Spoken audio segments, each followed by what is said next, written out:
Hi, it's Isabel, and today I want to do a quick wrap up of all of the books that I have read during the first half of January. So one of my goals for this year was to become better at actually reviewing the books that I read. So I have written down some notes about the books that I have read so far in this year, and I want to tell you about them. By the way, if you're curious, I have written them down in my little reading journal that I have started this year, and I am currently editing a video telling you all about how I set it up and what kinds of things that I track in here. So if you're interested in kind of bullet journal, reading journal content, that video will be coming your way very soon. So look out for that. But without further rambling, let me get right to the books that I have read. And the first book that I have read this year, I was actually unsure if it actually counted or not, because it's not technically a book, it's a screenplay. So the first thing I have read, and that I have decided should count as a book, is the screenplay of Annihilation. Annihilation is one of my favourite books, it's also one of my favourite movies, so I really wanted to read the screenplay for it. Because the book and the movie are quite different from each other, and I was curious to read yet another version of the story, if you will, with this screenplay. Because I feel like if you change the format in which the story is told, it also sometimes shifts what themes are emphasized, or you pay attention to different aspects. And I do feel like reading the screenplay really did that for me. I feel like the screenplay also gave me some more insight into certain characters, and it also made me understand their emotions and their motivations better, I think. One thing I was very surprised by is that the scene descriptions are actually really beautiful. They are kind of poetic while still being precise, and I also think that reading the kind of stage descriptions and the descriptions of the action gave me a different perspective on especially some of the more speculative elements of the movie. So yeah, all in all, I really enjoyed being able to re-experience one of my favourite stories in this form. It also gave me a chance to kind of take breaks, pause, think about some moments some more that maybe went by a bit quickly in the movie. And I also got a chance to highlight my favourite passages. I really think that the screenplay gave me an even bigger appreciation of the movie and just the way that movies are crafted in general, and I now really want to read more screenplays of movies that I enjoy, just to get more of an idea of what is going on behind the scenes and how they are like put together and yeah, crafted, as I said, because I think that's a really fascinating aspect. The second book that I read has a very different vibe from that, and it is 7 Kinds of People You Find in Bookshops. And this is one that I randomly kind of found while browsing the online section of my library. I have read another book by this author before, which was Diary of a Bookseller, and I had really enjoyed that one. It was really funny, and it was basically just a diary of his life and the people he encounters in his everyday life as a bookseller. So 7 Kinds of People You Find in Bookshops is kind of a satire describing the different types of customers that he encounters in his bookshop. And it was very tongue-in-cheek and sarcastic and very British humour, which I quite enjoy. It was a very quick read, but it put me in a good mood, and I don't think I can say much more than that because it is meant to just be fun, quirky, and as I said, a quick read. And it really reminded me of my favourite secondhand bookshop and just feels like a little ode to bookshops in general. So if you miss the feeling of being in the bookshop, browsing, and also looking around and kind of looking at all of the other people that are in the bookshop with you, I think this would be a really lovely book to read. Then I read Children of the Cave by Virve Sammalkorpi, and this one is a translated work. It is translated from Finnish by, I always have to look it up, Emily and Fleur Jeremiah.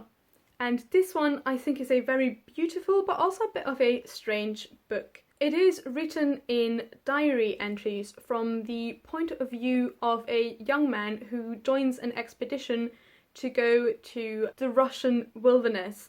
And I think the goal of the expedition is to find a certain tribe of people, which they don't achieve, but what they find instead is a cave. And in that cave, they find children who all have some sort of animal traits to them. And as I said, it is all written from the point of view of this one young explorer who really gets to know these children better and kind of starts questioning the scientific method and the way that they treat these children, and also kind of what is right and wrong, considering how they should go forward, if they should tell the rest of the world that they have found these children or not. And I think it touches on so many really interesting questions. And oh, I forgot to say, it is set in 1819, so it's also kind of about scientific theories that were around at the time. The theory of evolution wasn't established yet, so for these people back then finding these children, they weren't quite sure where to put them, if they are animals, if they are humans, and that of course also has an influence on how they should treat them. But because it is written in diary entries, these questions never felt like kind of big philosophical essays. It was very personal, and I really liked how you got to experience the raw emotions that the protagonist was experiencing with him. This book has violence, but it also has a lot of tenderness, I think, because it really exposes how brutal people can be when they are left to their own devices, but also how loving and caring they can be. And I really like how this book partly feels a bit like a fairy tale, but also doesn't shy away from harsh realities. And I don't think I've mentioned this already, but this one was a reread for me, and I'm really glad that I decided to reread it because I enjoyed it just as much the second time around than I did the first time around. And then finally I reread another book, and I reread Annihilation. Yes, I read the screenplay and the novel all in the span of like 1 week. But for good reasons, because as you might know, I have a book club that I am part of in real life, and I had picked this one as our January read. So I really wanted to reread it before we had our discussion, and we had such a great discussion for this one. Funnily enough, when I was trying to log my reread on Goodreads, I also found my review for Annihilation that I wrote back in 2018 when I first read it. So I thought, instead of coming up with a review again, because I feel like at this point we all know how much I love this book, it would be funny to look back at my initial review. So yeah, I kind of want to read you that review and kind of react to that and tell you if anything has changed since then. It's just funny to look back at my 2018 self, who had just read Annihilation for the first time, and little did she know that by now she would have reread it 3 times and be completely obsessed with the story. So according to my 2018 review, the book is mind-boggling, twisted, and very exciting. I would still agree with that. Oh nice, I apparently also quickly summarised the book. I still struggle with that, so let's see if 2018 me had better words to describe this story. In Annihilation, we follow an unnamed biologist and her 3 colleagues while they explore what the government calls Area X. I mean, yeah, that's the basic premise. Sure. Each of the team members has their own character and qualities, and the dynamics that emerge from that were fascinating to follow. I have to say, at this point, the characters, how they are characterised in the movie and how they are characterised in the book, have pretty much merged in my mind, so I can't really differentiate between how well the characters were fleshed out in the book anymore, but apparently they were fascinating. Unfortunately, I felt like not all of them had the chance to become fully formed, rememberable characters in my head. So yeah, as I said, I now feel like I can picture each of the characters very well, but that might just be because I have seen the movie multiple times as well, and I can't separate those from each other anymore. And I do feel like the movie does a slightly better job at actually characterizing the characters and also fleshing out their backstory a bit more and stuff. But I also feel like it is kind of the point in the book that you don't know a lot about the characters, and they also talk about how that is a thing, and I think it makes sense in the world of the novel that you don't know a lot about the characters. So it's actually not bothering me anymore, interestingly. What else did I write? I found the lead character quite interesting, and I enjoyed getting the story from her perspective, interspersed with her thoughts and memories. I especially liked the passages where she observed her surroundings. Yes, I still very much agree. I think the protagonist is one of the strongest points of the book, and she just really stayed with me, and I really like that she at no point tries to be likable. She's also not always the most relatable and makes some questionable decisions, but I think that's what makes her really interesting and also makes her feel a lot more real, because she's not trying to be perfect, far from it.